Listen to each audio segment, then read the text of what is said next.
Start करते हैं vector पे बेस्ड इम्पॉर्टेंट क्वेश्चन। क्वेश्चन में हमें बोला है so that A cross B का whole square is equal to A के मैग्नीट्यूड का स्क्वायर इंटू बी के मैग्नीट्यूड का square minus A dot B का whole square is equal to, आपको प्रूफ करना है A dot A, determinant of A dot B, A dot B and B dot B. ठीक है, ये हमें प्रूफ करना है। तो देखो इसे स्टार्ट करते हैं। सबसे पहले हमने ए क्रॉस बी कंसिडर किया। Consider A cross B.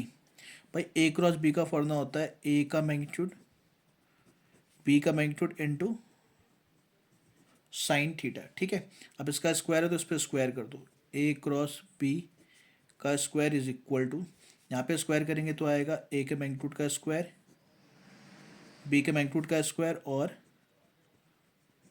Sine square theta. ठीक है, अब देखो आपको इसमें प्रूफ क्या करना है, ए के मैग्नीट्यूड का स्क्वायर, बी के मैग्नीट्यूड का स्क्वायर माइनस का ए डॉट बी का स्क्वायर। अब आपको ए डॉट बी लाना है ना। अब ए डॉट बी का फॉर्मूला क्या होता है, A dot B is equal to होता है ए का मैग्नीट्यूड बी का मैग्नीट्यूड और कॉस थीटा।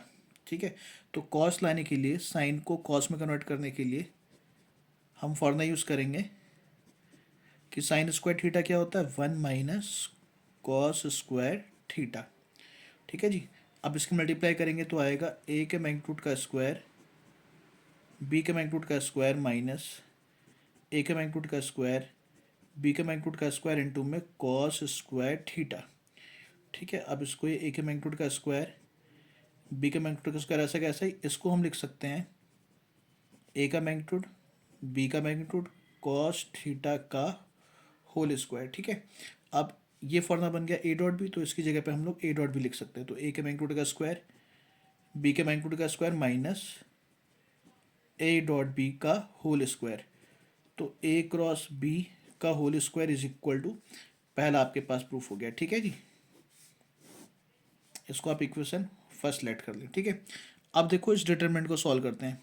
डिटरमिनेंट हमें गिवन है A dot A dot B, A dot B और बी डॉट बी। ठीक है, सबसे पहले ए डॉट ए को हम लोग लिख सकते हैं ए के मैग्नीट्यूड का स्क्वायर। ठीक है, ये ए डॉट बी ऐसा कैसा ही, ए डॉट बी ऐसा कैसा ही, बी डॉट बी को भी हम लिख सकते हैं बी के मैग्नीट्यूड का होल स्क्वायर। ठीक है, अब यहाँ पे इनकी क्रॉस मल्टीप्लाई करेंगे, इस मल्टीप्लाई से इससे मतलब डिटरमिनेंट सॉल्व करेंगे। ठीक है, तो यहाँ पे आ जाएगा ए के मैग्नीट्यूड का स्क्वायर इंटू बी के मैग्नीट्यूड का स्क्वायर माइनस इसकी मल्टीप्लाई इससे होगी तो ए डॉट बी का होल स्क्वायर। तो डिटरमिनेंट बराबर इसी के आ गया, ये हो गया इक्वेशन सेकंड।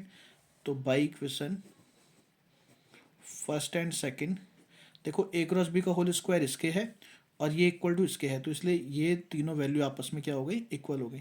तो by first and second A cross B का whole square is equal to A के मैग्नीट्यूड का स्क्वायर बी के मैग्नीट्यूड का square minus A dot B का whole square is equal to A dot A